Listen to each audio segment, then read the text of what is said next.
Humihirit naman ang isang grupo na ibalik na sa 750 ang minimum na pasahe, lalo't may panibagong taas presyo na naman ang mga produktong petrolyo. Balitang hatid ni Bam Alegre.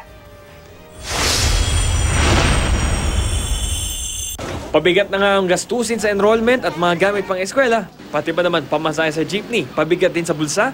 Naghain kasi ng petisyon ng Alliance of Concerned Transport Organization o ACTO sa LTFRB na ibalik sa 7 pesos at 50 centavos ang minimum fare sa jeepney. Makatarungan lamang naman na hingin ulit namin yung 50 centavos bilang provisional.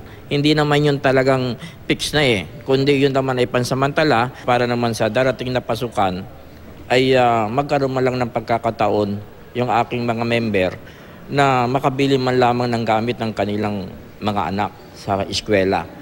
Sunod-sunod daw kasi ang oil price hike. Nagtaas presyo na naman ng mga kumpanya ng langis sa kada litro ng diesel, gasolina at maging kerosene.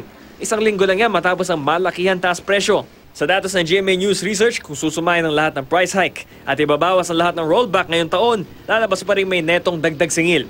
Mahigit 5 piso yan sa litro ng diesel at mahigit 3 piso sa litro ng gasolina. Pabor ang mga nakausap na tsoper ng GMA News sa 50 centavos fare hike, lalo na yung mga may pinag-aaral. Hirap na mayroon din akong pinapaaral na mga anak Kahit papaano, makakadagdag din ng kita yun. Kahit papaano, malaking bagay sa mga anak namin na mga driver po, sir. Sabi naman ng ilang commuter, okay lang naman po. Dahil para tulong na lang sa mga drivers. Medyo mabigat siya sa akin. Mabigat. Siyempre, araw-araw yun, may dagdag na 50 centavos. Nitong Enero lang, mismong mga transport group ang nagboluntaryo sa LTFRB para gawing 7 piso ang minimum fare sa jeep dahil sa pagbulusok ng presyo ng langis.